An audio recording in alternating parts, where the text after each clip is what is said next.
Selamat pagi semuanya.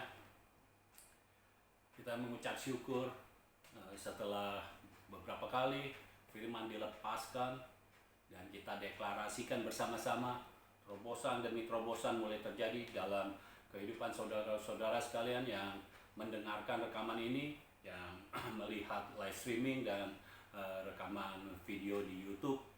Saya mengucap syukur Tuhan bekerja di dalam kehidupan saudara. Saya percaya semua saudara yang melihat live streaming ini, yang melihat rekaman video di YouTube, saudara juga akan diberkati Tuhan dengan luar biasa.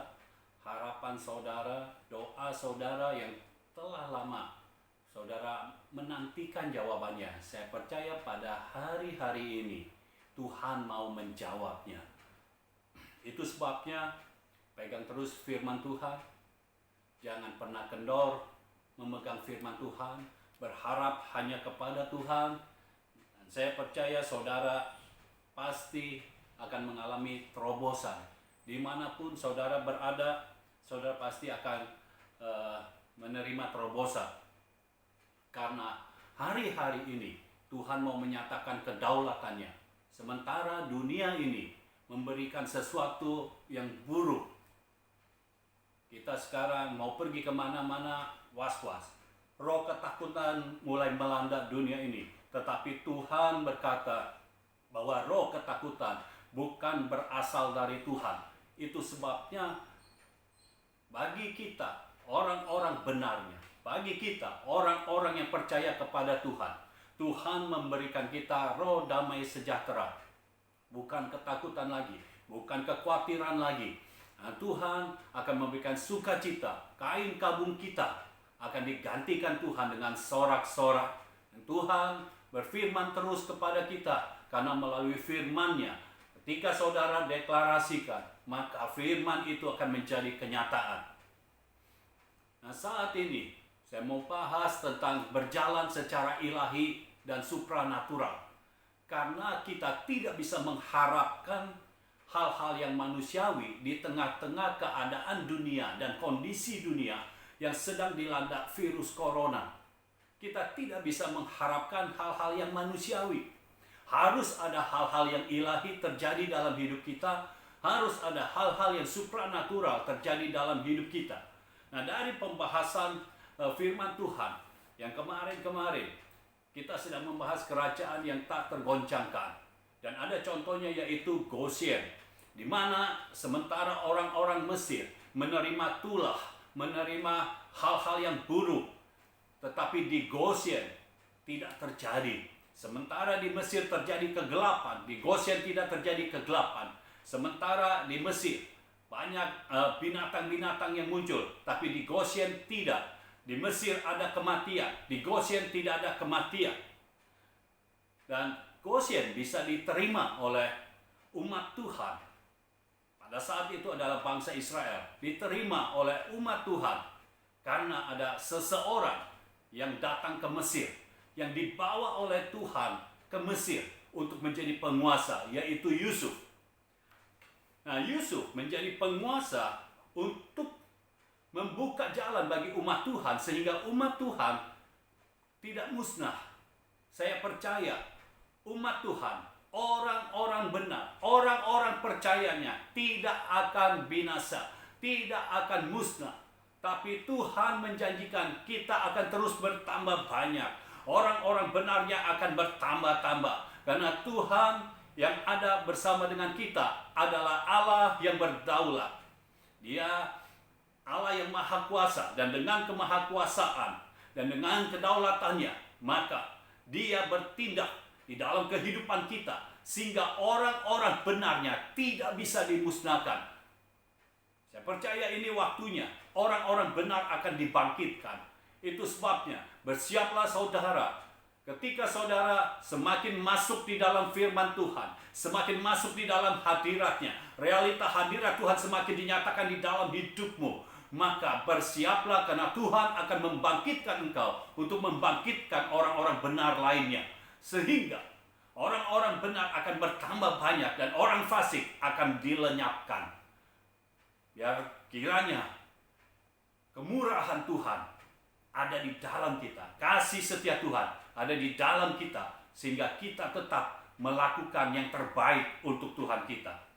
Nah, sekarang kita mau melihat Tuhan sudah menyertai Yusuf sampai ke tanah Mesir. Dan di tanah Mesir, Yusuf mengartikan mimpi Fir'aun. Kita lihat ayatnya dari Kejadian pasal 41.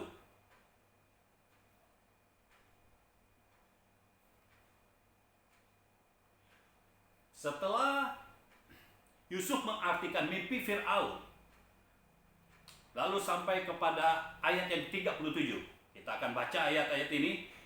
Usul itu dipandang baik oleh Fir'aun dan oleh semua pegawainya. Lalu berkatalah Fir'aun kepada para pegawainya, mungkinkah kita mendapat orang seperti ini, seorang yang penuh dengan roh Allah? Kata Fir'aun kepada Yusuf, oleh karena Allah telah memberitahukan semuanya ini kepadamu, tidaklah ada orang yang demikian berakal budi dan bijaksana seperti engkau. Engkaulah menjadi kuasa atas istanaku, dan kepada perintahmu seluruh rakyatku akan taat. Hanya tahta inilah kelebihanku daripadamu.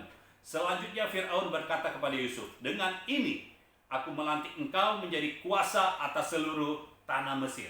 Saudara yang dikasihi Tuhan, kalau Yusuf hidup secara manusiawi, maka dia tidak pernah akan bisa menjadi seorang penguasa di negeri yang bukan negerinya sendiri, tetapi di negeri orang lain, menjadi orang yang nomor 2. Nomor 1 Fir'aun, tetapi Yusuf nomor 2 pun seperti nomor 1, karena segala kuasa diberikan kepada Yusuf. Nah, waktu Yusuf sampai di Mesir, dia tidak langsung menjadi penguasa, bahkan dia mengalami masuk penjara, ditahan ya, selama bertahun-tahun. Lalu ketika dia keluar, Yusuf tidak pernah menduga bahwa dia akan keluar dari penjara, karena tidak ada masanya, tidak ada vonisnya Yusuf di penjara berapa lama. Jadi itu tinggal masalah kebaikan hati dari penguasa di sana. Masalahnya Fir'aun tidak mengenal Yusuf.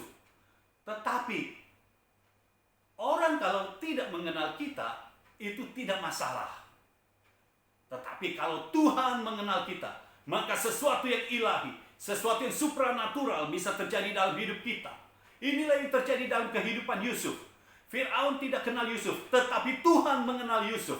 Tuhan mengenal siapa milik kepunyaannya. Itu sebabnya firman Tuhan datang kepada Yusuf, sehingga dia bisa mengartikan mimpi Fir'aun.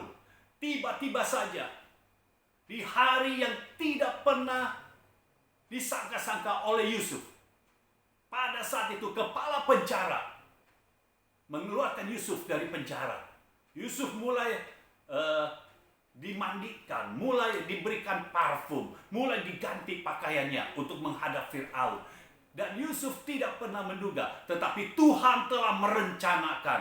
Dengar saudara, Tuhan telah merencanakan sesuatu yang terbaik di dalam hidupmu. Engkau tidak pernah menduganya, tetapi Tuhan sedang merencanakan yang terbaik di dalam hidupmu. Hari itu menjadi hari yang luar biasa. Hari itu pertama kalinya Yusuf bisa melihat matahari lagi.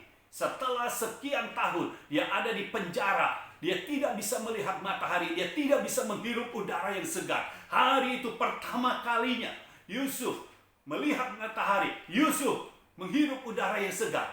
Tapi pada hari itu juga dia menghadap Fir'aun. Ini bukan sesuatu yang gampang, bukan sesuatu yang mudah. Menghadap seorang penguasa bukan sesuatu yang mudah. Ketika Yusuf berjumpa dengan Fir'aun, dipertemukan dengan Fir'aun, ada hal yang harus dilewati oleh Yusuf. Tetapi tenang saja, karena Tuhan menyertai Yusuf. Jadi saudara, kalau saudara disertai Tuhan, tenang saja, apapun yang kelihatannya mustahil akan menjadi tidak mustahil. Yusuf datang kepada Fir'aun, lalu Fir'aun menceritakan mimpinya, dan Yusuf harus mengartikan mimpinya. Tidak mudah mengartikan mimpi dari seorang penguasa, karena taruhannya nyawa. Kalau sampai salah mengartikan, taruhannya nyawa. Tetapi sekali lagi, kalau Tuhan menyertai kita, tidak ada yang perlu ditakutkan. Itu sebabnya di dalam Tuhan tidak pernah ada ketakutan, tidak pernah ada kekhawatiran. Karena Tuhan menyertai kita. Kalau Tuhan menyertai kita, Tuhan akan membuat semua yang kita lakukan menjadi berhasil. Yusuf mengartikan mimpi Fir'aun. Lalu setelah itu, Fir'aun berkata kepada pegawainya, mungkinkah kita mendapatkan orang seperti ini? Seorang yang penuh dengan roh Allah. Jadi Yusuf waktu mengartikan mimpi Fir'aun, bukan hanya mengartikan mimpi saja, tetapi memberikan solusi. Inilah yang diperlukan oleh orang-orang di dunia ini. Mereka perlu solusi, mereka perlu jalan keluar. Siapa yang mereka perlukan? Anak-anak Tuhan, orang-orang benarnya. Engkau harus menjadi solusi bagi orang-orang lain. Engkau harus menjadi jawaban bagi orang-orang lain. Itu sebabnya semua pertanyaan-pertanyaan di dalam hatimu, pertanyaan-pertanyaan di dalam hidupmu seharusnya sudah mendapat jawaban terlebih dahulu dari setiap firman yang disampaikan. Saya percaya kalau engkau membuka hatimu, semua pertanyaan yang ada di dalam hatimu, di dalam kehidupanmu, maka engkau akan menerima jawabannya. Buka hatimu, buka pikiranmu, maka Tuhan akan bergerak begitu saja, dan engkau tiba-tiba saja pertanyaan-pertanyaan yang ada di dalam hatimu, yang ada di dalam pikiranmu terjawab semuanya. Karena Tuhan adalah Tuhan yang menjawab semua persoalan. Tidak ada yang mustahil bagi Dia. Lalu Fir'aun pada saat itu juga, Yusuf yang menyandang status narapidana pada saat itu juga langsung menjadi penguasa, dan saat itu juga dilantik. Dengar, Tuhan tidak pernah menunda-nunda lagi. Kalau Dia mau memberkati engkau, kalau Tuhan mau menyatakan kedaulatannya atas hidupmu, engkau mengalami hal-hal yang ilahi, hal-hal yang supranatural, Tuhan tidak akan menunda-nunda lagi. Karena tahun ini, tahun dimulainya surga terbuka atas hidup kita, atas hidup orang-orang benarnya. Maka Tuhan tidak pernah menunda lagi. Ada hal-hal yang ajaib, mujizat-mujizat yang ajaib, mujizat-mujizat yang tidak lazim disediakan Tuhan bagi kita, untuk kita bisa masuk di dalam kehidupan yang ilahi dan supranatural. Inilah yang Tuhan mau kerjakan dalam hidup kita, sehingga kita masuk dalam hal-hal yang ilahi dan supranatural. Kita berjalan secara ilahi. Kita tidak berjalan secara manusiawi lagi. Kita berjalan secara ilahi dan supranatural. Dan pasti kalau kita berjalan secara ilahi dan supranatural, maka yang akan terjadi dalam hidup kita adalah hal-hal yang ilahi dan supranatural. Nah, sebelum kita membahas prinsip-prinsipnya, saya mau mengajak saudara membaca dari Injil Matius. Matius pasal 16 ayat 13.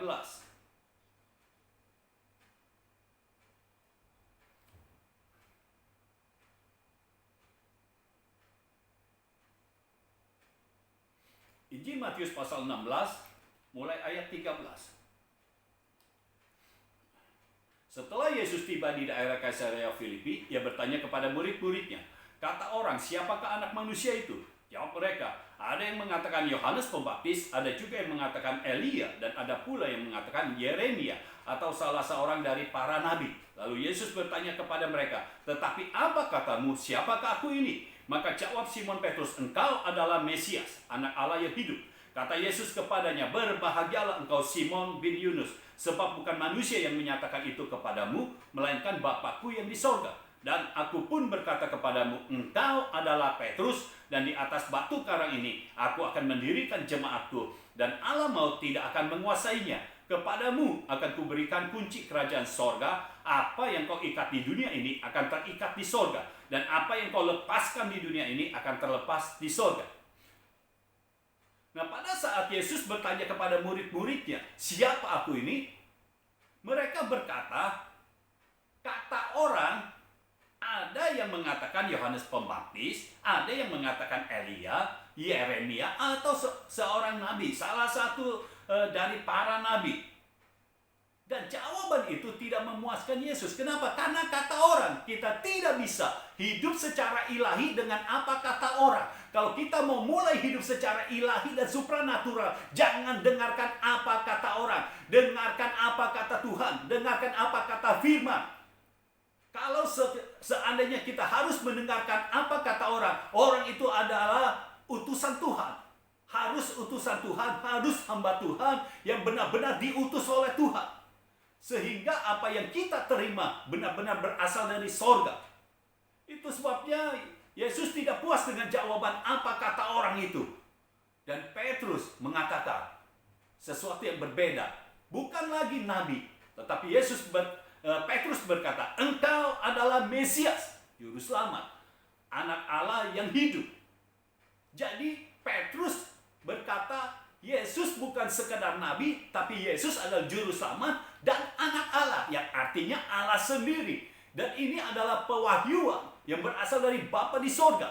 Kalau kita baca selanjutnya, ini adalah pewahyuan dari Bapa di sorga. Lalu Yesus katakan, dan aku berkata kepadamu, kepada Simon Petrus, engkau adalah Petrus, dan di atas batu karang ini aku akan mendirikan jemaatku, dan alam maut tidak akan menguasainya. Jadi ada janji dari Tuhan bahwa Petrus akan mendirikan jemaatnya, dan alam maut tidak menguasainya. Lalu Tuhan berkata, kepadamu akan kuberikan kunci kerajaan sorga. Apa yang kau ikat di dunia ini akan terikat di sorga, dan apa yang kau lepaskan di dunia ini akan terlepas di sorga. Tetapi janji ini tidak langsung menjadi kenyataan dalam hidup Petrus. Karena setelah Yesus mengatakan ini, Petrus masih biasa-biasa saja. Bahkan di dalam Injil Yohanes yang terakhir, Petrus kembali menjadi penjala ikan. Nah, itu sebabnya saat ini saya mau beritahu prinsip-prinsipnya sehingga saudara bisa masuk di dalam kehidupan yang secara ilahi dan supranatural. Prinsipnya yang pertama, berjalan secara ilahi dan supranatural adalah pekerjaan roh, bukan pekerjaan manusia. Berjalan secara ilahi dan supranatural adalah pekerjaan roh, bukan pekerjaan manusia. Kita sudah baca tadi tentang Yusuf. Secara manusia, tidak mungkin Yusuf bisa menjadi penguasa. Tidak mungkin Fir'aun mau bawa orang yang menjadi narapidana, yang menjadi tahanan politik untuk datang kepada dia. Bahkan Fir'aun tidak mengenal Yusuf. Tetapi Fir'aun mau panggil Yusuf. Kenapa? Karena ada faktor Tuhan yang sedang bekerja dalam kehidupan Yusuf.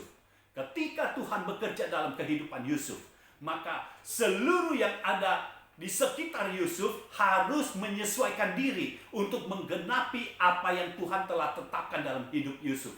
Demikian juga kita. Kalau firman sudah datang kepada kita, semua orang di sekitar kita, semua alam semesta yang ada di sekitar kita harus menyesuaikan diri untuk menggenapi firman yang telah datang dalam hidup kita.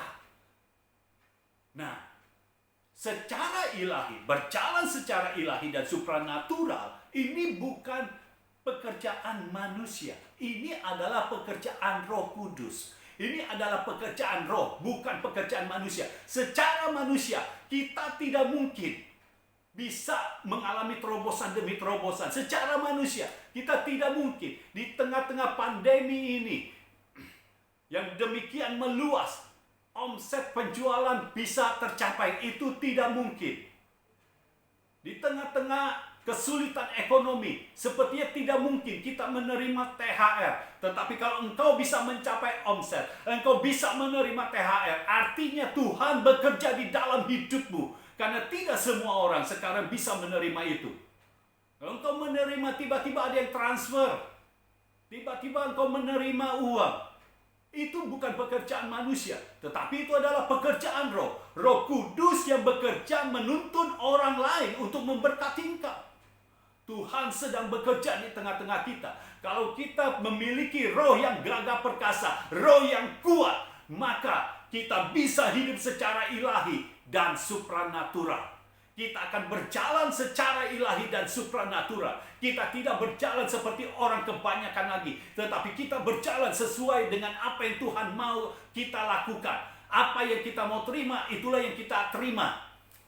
Dan Tuhan sedang bekerja di tengah-tengah kita. Yang kedua, poin yang kedua, berjalan secara ilahi dan supranatural sekarang bukan bersifat individu. Ya, sekarang bukan bersifat individu lagi, tetapi bersifat korporat. Sekarang bukan bersifat individu lagi, tetapi bersifat korporat. Nah, kalau saudara lihat kehidupan Yusuf, Tuhan membangkitkan Yusuf. Tuhan memberikan mimpi kepada Yusuf untuk menjadi penguasa. Dan di hari yang Tuhan tentukan, di waktu yang Tuhan tentukan, Yusuf menjadi seorang penguasa. Itu individu. Yusuf menjadi penguasa. Dia berjalan secara ilahi dan supranatural, sendiri, secara individu.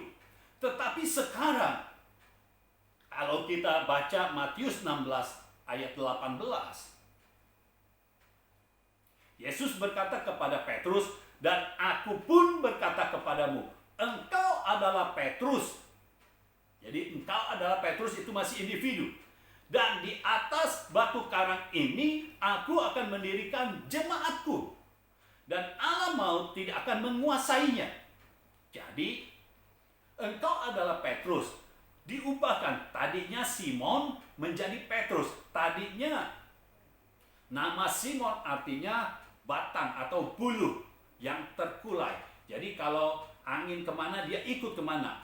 Itu batang yang kurus. Tetapi Yesus katakan sekarang engkau adalah Petrus. Petrus diubahkan, Simon diubahkan jadi Petrus. Petrus artinya batu karang yang teguh. Dari seseorang yang pelin-pelan, yang mudah diombang-ambingkan menjadi orang yang kuat, yang teguh.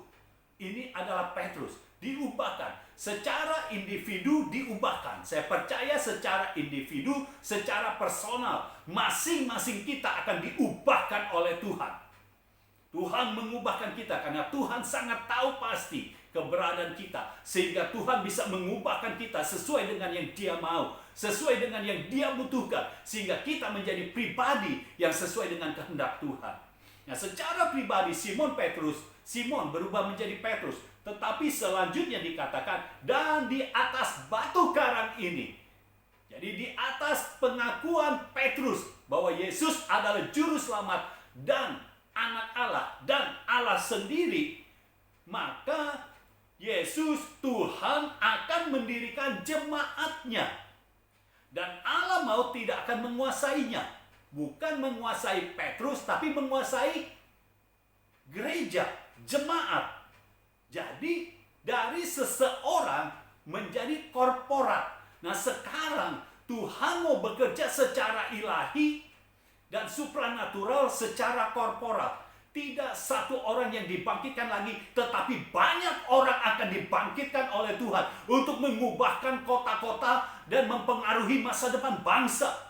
Kita percaya Tuhan sedang bekerja saat ini dan para malaikatnya sudah diutus untuk datang kepada kita, membuka jalan bagi kita sehingga jalan-jalan yang tertutup mulai terbuka. Dan saya percaya engkau yang sudah mendengarkan live streaming ini, engkau yang sedang mendengarkan live streaming ini, engkau yang sedang mendengarkan rekaman video di YouTube ini, saya percaya Tuhan juga sedang membangkitkan engkau saat ini. Kita bersama-sama sedang dibangkitkan Tuhan menjadi orang-orang benarnya untuk mengubahkan kota-kota, untuk mempengaruhi masa depan bangsa, sehingga kehidupan kota-kota dan bangsa ada di dalam tangan kita. Doa kita mulai mengalami perubahan. Kita tidak meminta lagi, tetapi kita mulai memerintah. Kita mulai memerintah supaya kota-kota berubah, bangsa-bangsa berubah, dan kita percaya kemuliaan Tuhan ada di kota-kota karena kita mendeklarasikan setiap firman yang kita terima. Kemuliaan Tuhan mulai ada di kota-kota, di tempat di mana kita berada, di tempat di mana kita tinggal, di tempat di mana kita pergi. Tuhan mulai bekerja, kemuliaannya menyatakan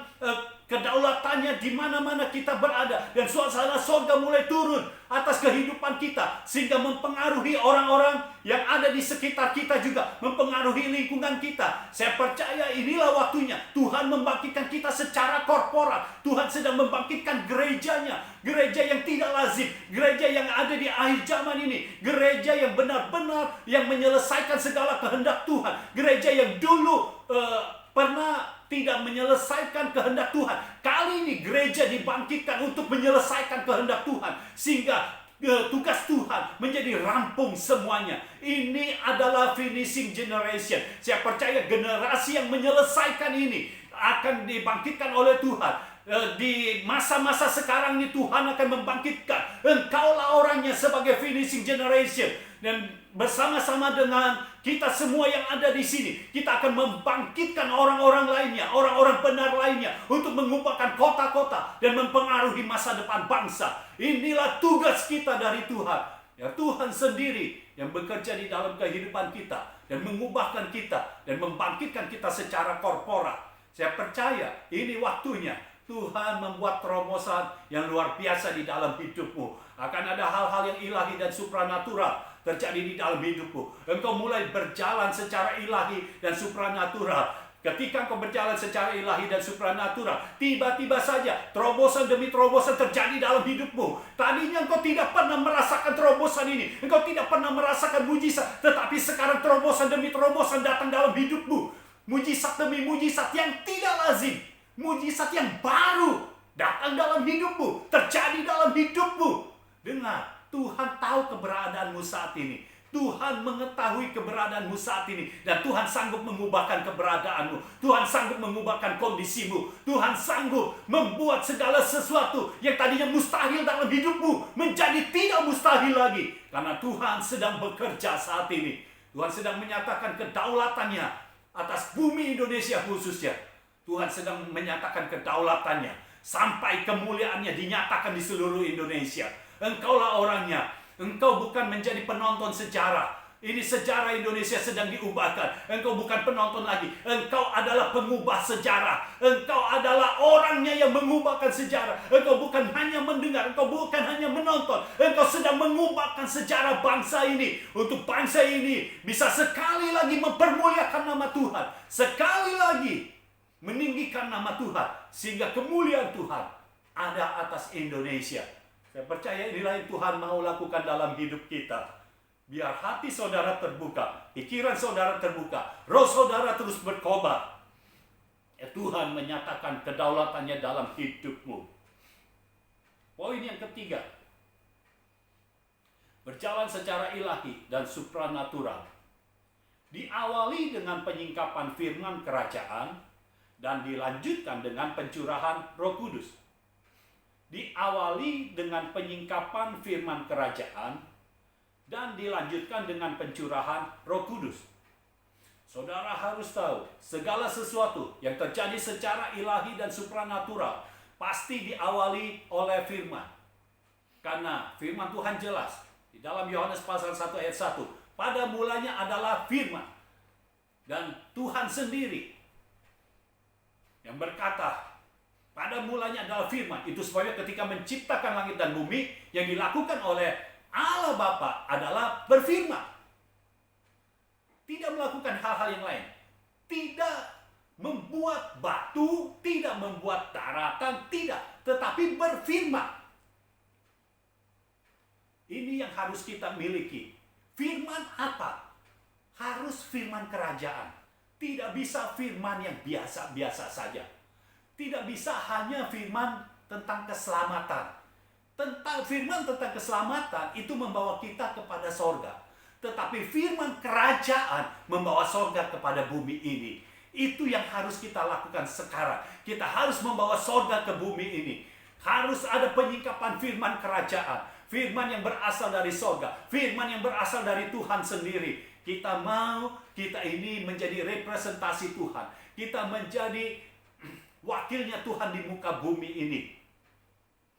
Dan ketika Yesus ada di muka bumi ini, dia berjalan secara ilahi dan supranatural. Dan biar saat-saat ini kita berjalan secara ilahi dan supranatural juga. Bukan untuk kepentingan kita, tetapi untuk kepentingan sorga.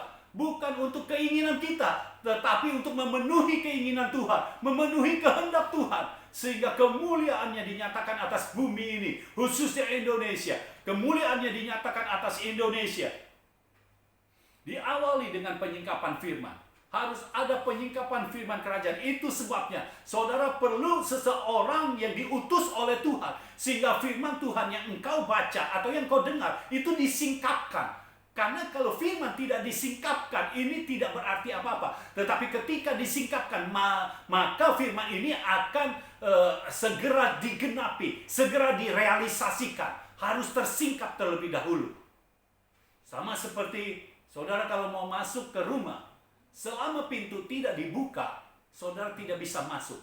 Kalau saudara mau berjalan secara ilahi dan supranatural, engkau tidak bisa mengandalkan firman yang belum tersingkap. Harus sudah dibuka. Ketika pintu dibuka, saudara baru bisa masuk ke dalamnya. Ketika firman disingkapkan, baru saudara bisa masuk ke dalamnya. Ke dalam hal-hal yang ilahi dan supranatural. Harus ada penyingkapan. Dan ketika saudara menerima penyingkapan itu, maka itu adalah awal saudara akan hidup secara ilahi. Saudara akan berjalan secara ilahi dan supranatural. Dan dilanjutkan dengan pencurahan Roh Kudus. Kisah Rasul pasal 2 ayat 1-4 kita akan baca ini. Kisah Rasul pasal 2 ayat 1 sampai ayat yang keempat. Ketika tiba hari Pentakosta, semua orang percaya berkumpul di satu tempat. Tiba-tiba turunlah dari langit suatu bunyi seperti tiupan angin keras yang memenuhi seluruh rumah di mana mereka duduk. Dan tampaklah kepada mereka lidah-lidah seperti nyala api yang bertebaran dan hinggap pada mereka masing-masing. Maka penuhlah mereka dengan Roh Kudus. Lalu mereka mulai berkata-kata dalam bahasa-bahasa lain, seperti yang diberikan oleh Roh itu kepada mereka untuk mengatakannya. Ini adalah hari Pentakosta, dan kita tahu peristiwa Pentakosta ini menjadi satu peristiwa di mana gereja Tuhan dibangkitkan. Nah, saya percaya zaman ini, di zaman akhir ini, Tuhan akan membangkitkan sekali lagi gerejanya di akhir zaman ini untuk menjadi gereja yang berdampak bagi kota dan bangsa. Kalau kita lihat sebelum pasal 2 di Kisah Rasul ini, Yesus sudah berkata kepada murid-muridnya, jangan tinggalkan Yerusalem. Pasal 1, Yesus berkata kepada murid-muridnya, jangan tinggalkan Yerusalem. Nantikanlah Roh Kudus. Nah, sekarang kita enak, karena Roh Kudus sudah dicurahkan. Tetapi pada waktu itu, murid-murid Yesus, 120 orang yang ada di loteng Yerusalem, mereka berkumpul tanpa mereka tahu kapan Roh Kudus yang dijanjikan itu datang dalam hidup mereka. Mereka tidak tahu. Tetapi mereka bisa bertahan. Itu sebabnya saudara. Saudara harus memiliki kekuatan untuk bertahan. Minta kuasa kepada Tuhan untuk engkau bisa bertahan. Bertahan untuk apa? Bukan bertahan menanti, tetapi bertahan memegang firman Tuhan. Yang dilakukan oleh murid-murid Yesus pada saat itu adalah mereka berpegang kepada firman yang telah disampaikan oleh Yesus, yaitu nantikanlah Roh Kudus di loteng Yerusalem. Jangan tinggalkan Yerusalem. Dan mereka tetap berada di Yerusalem bukan karena mereka kuat menanti. Tidak ada seorang pun yang bisa memiliki kekuatan untuk menanti. Karena dunia ini sudah punya prinsip, menanti adalah pekerjaan yang membosankan. Menanti adalah pekerjaan yang tidak enak. Dan selama 10 hari mereka menanti. Masalahnya mereka tidak tahu kalau mereka menantinya 10 hari. Kita tahu karena sudah terjadi. Tetapi waktu mereka menantikan belum terjadi. Mereka tidak tahu apakah ini akan menjadi sehari, 2 hari, 3 hari, 10 hari, 50 hari, 100 hari. Mereka tidak tahu. Tetapi mereka punya kekuatan bertahan, memegang firman yang telah diberikan Tuhan kepada mereka. Tidak ada seorang pun dari 120 murid ini yang keluar dari loteng Yerusalem untuk pergi. Pada akhirnya sudah seminggu tidak terjadi juga. Lalu mereka mulai mungkin ini bohong. Kalau saudara mendapatkan firman Tuhan dan itu belum terjadi, artinya saudara harus memegang lebih kuat lagi. Karena pada akhirnya firman harus digenapi. Tidak ada satu firman pun yang tidak digenapi. Karena kalau Tuhan sudah berbicara, itulah firman Tuhan. Kalau Tuhan sudah berbicara, artinya itu harus dilaksanakan. Tidak bisa tidak. Seorang raja kalau sudah berbicara, itu harus dilaksanakan. Apalagi ini raja di atas segala raja. Kalau sudah berbicara, artinya harus direalisasikan, harus digenapi. Kalau firman datang dalam hidupmu dan belum terjadi, miliki kekuatan untuk engkau terus memegang firman Tuhan. Jangan pernah kecewa, jangan pernah putus asa. Bayangkan kalau 120 orang di loteng Yerusalem, semuanya kecewa, semuanya putus asa. Di hari ke-9 mereka bubar. Ketika Roh Kudus dicurahkan tidak ada orang. Lalu gereja tidak pernah ada. Dan kita tidak pernah mengalami hal-hal yang secara ilahi dan supranatural. Kita tidak pernah mengalami mujizat-mujizat. Tetapi karena mereka bertahan, hari ini saya berharap saudara sekalian, orang-orang yang mendengarkan berita ini, bertahanlah memegang firman yang telah datang dalam hidupmu.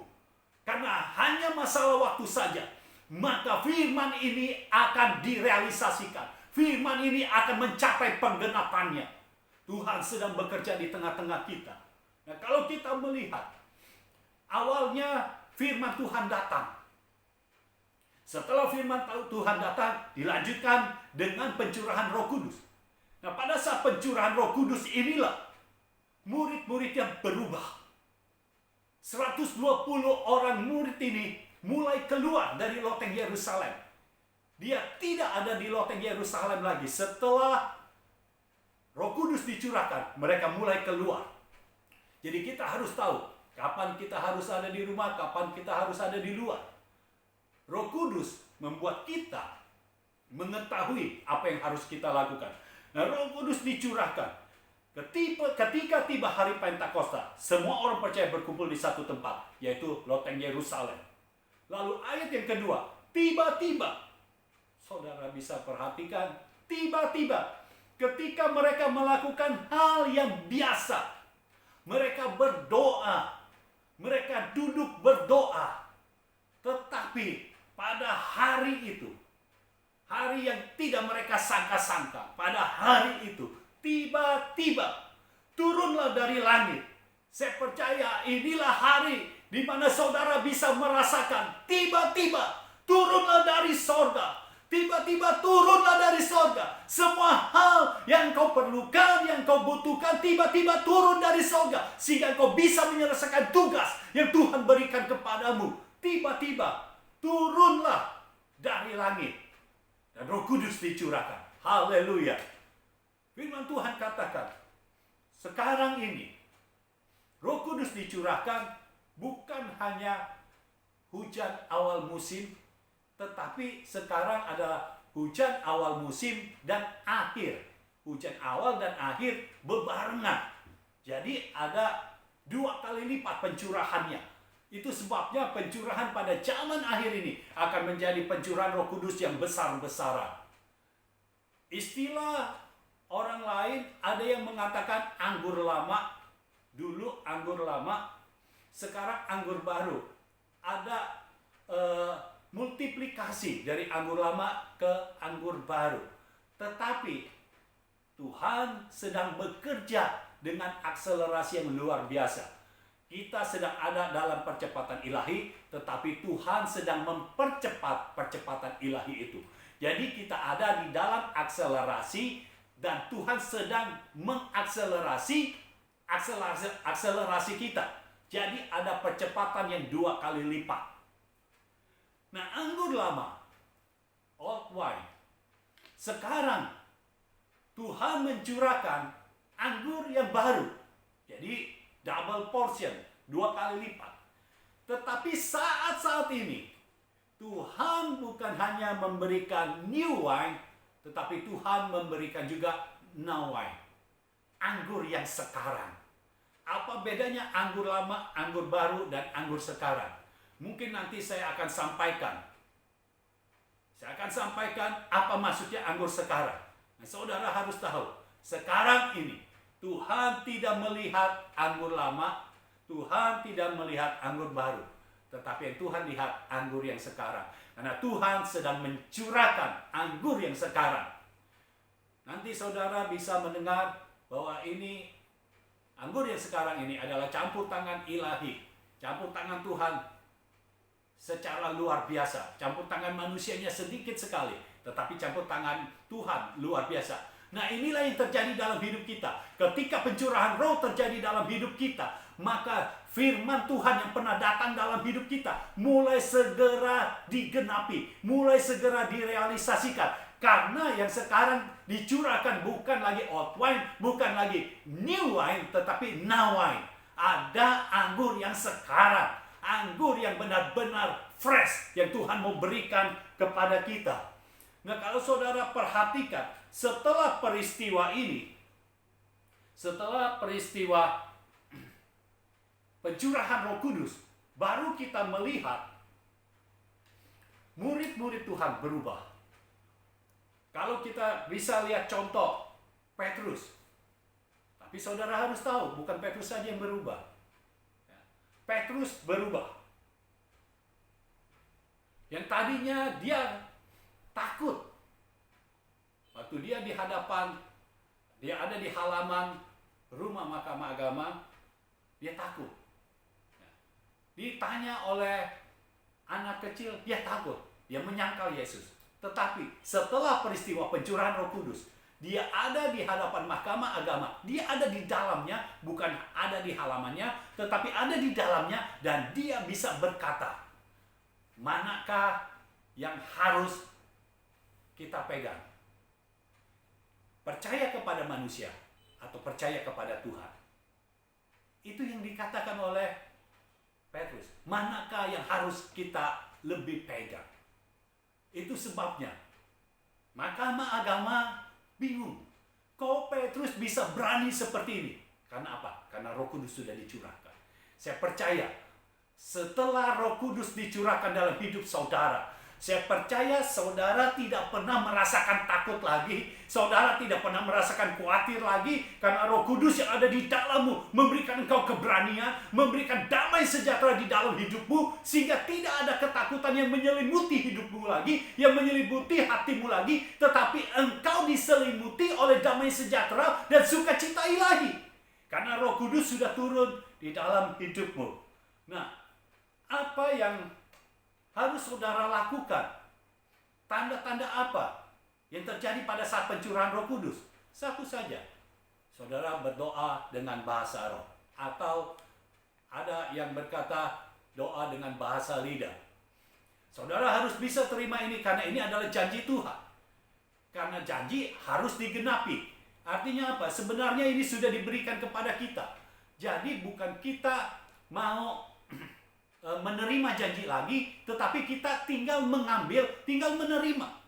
Kita tinggal doa bahasa roh, dan kita akan merasakan gejolak di dalam roh kita, karena Roh Kudus mulai ada di dalam roh kita, menyatu dengan roh kita, dan kita bisa mulai merasakan hal-hal yang ajaib. Itu sebabnya setiap kali orang yang baru menerima baptisan Roh Kudus, yang mereka rasakan pertama kali adalah rasa plong, rasa damai sejahtera yang berasal dari Tuhan. Dan saudara bisa menikmati ini. Saudara bisa menikmati ini. Pencurahan roh bukan untuk orang-orang tertentu. Pencurahan roh untuk semua orang yang percaya kepada Tuhan. Maka Tuhan akan mencurahkan Roh Kudus-Nya. Tuhan bekerja dengan luar biasa. Pada saat-saat seperti ini, Tuhan sedang mau menyatakan kedaulatannya. Itu sebabnya kuasa Roh Kudus-Nya akan bekerja di tengah-tengah kita. Dan kalau kita terus berendam di dalam firman-Nya dan kita dituntun oleh Roh Kudus-Nya, maka hanya tinggal masalah waktu. Segala firman yang kita terima akan direalisasikan, akan digenapi. Dan saya percaya ini waktunya. Tidak ada penundaan lagi. No more delay. Tuhan tidak akan menunda lagi. Karena pada saat-saat ini, 5-6 bulan ke depan, Tuhan akan bekerja. Tuhan akan bekerja dengan luar biasa. Menyatakan kedaulatannya atas orang-orang benarnya. Sehingga orang-orang benarnya bisa merasakan sorga yang terbuka. Ini adalah sorga terbuka. Open heaven. Sorga yang terbuka. Dan kita ada double ticket. Sorga terbuka, kita akan menikmati sorga terbuka atas hidup kita selama 20 tahun. Dan ini adalah tahun awal di mana sorga terbuka atas hidup kita. Itu sebabnya kita bisa merasakan sekali lagi pelayanan malaikat yang Tuhan utus untuk membantu kita, membuka jalan bagi kita, sehingga jalan-jalan kita terbuka. Ada hal-hal yang ajaib terjadi, hal-hal yang supranatural terjadi. Kita berjalan secara ilahi dan secara supranatural. Dan Tuhan mulai bekerja menyatakan kedaulatannya atas hidup kita. Dan kita dibangkitkan secara korporat. Kita dibangkitkan secara korporat untuk kita membangkitkan orang-orang lain lagi. Sehingga korporat kita makin bertambah-tambah, makin terus bertambah-tambah. Dan orang fasik ini waktunya dilenyapkan.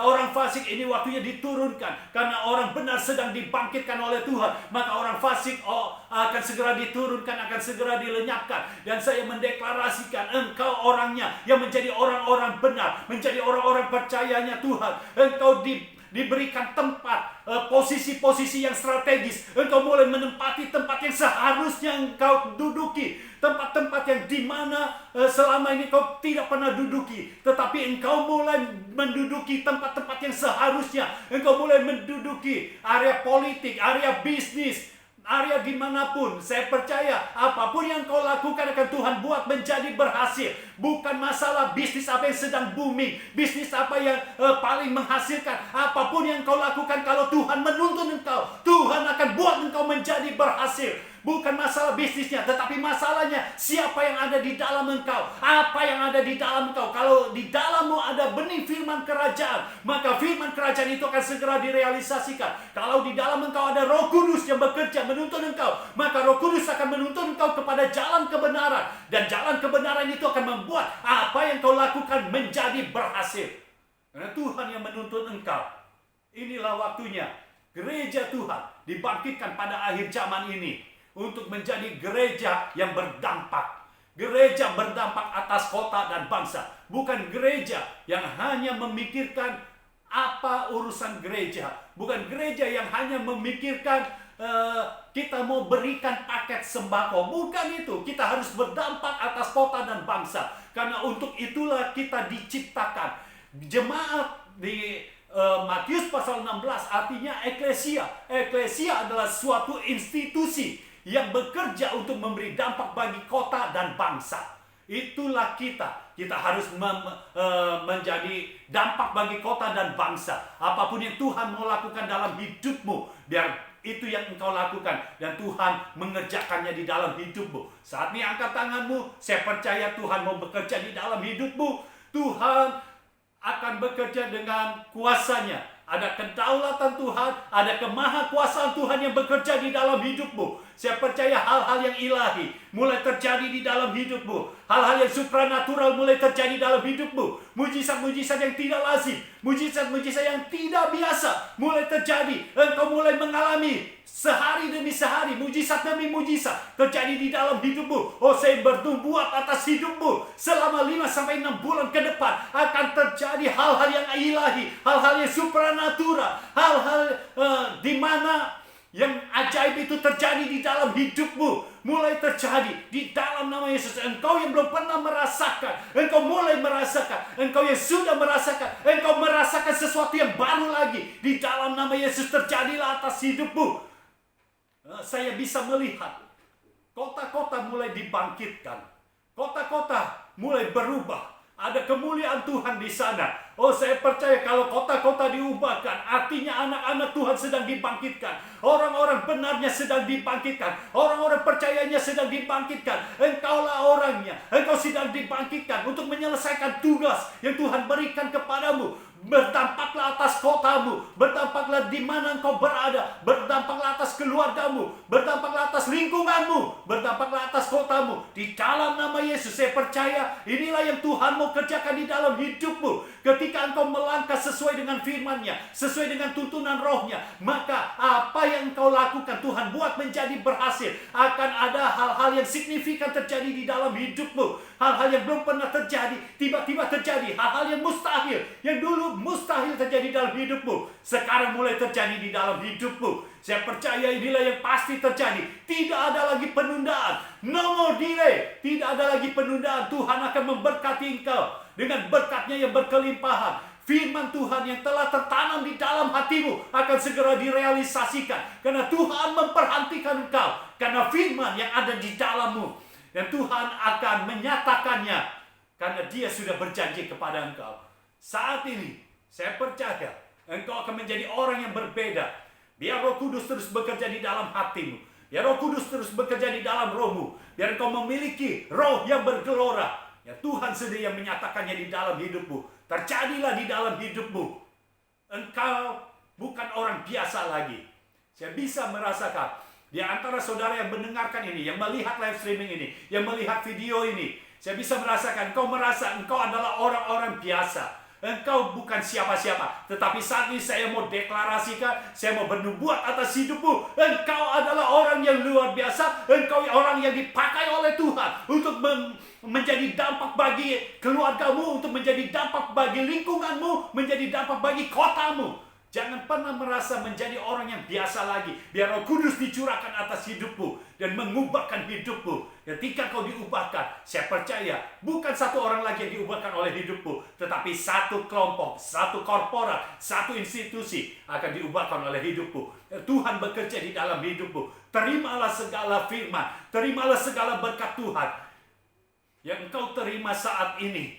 Dan untuk selanjutnya, Tuhan akan terus bicara di dalam hidupmu. Ya, firman Tuhan ini benar-benar bicara di dalam hidupmu dan terus engkau pegang kuat. Engkau memiliki kekuatan untuk memegang, untuk bertahan memegang firman Tuhan. Apapun yang terjadi, peganglah firman Tuhan.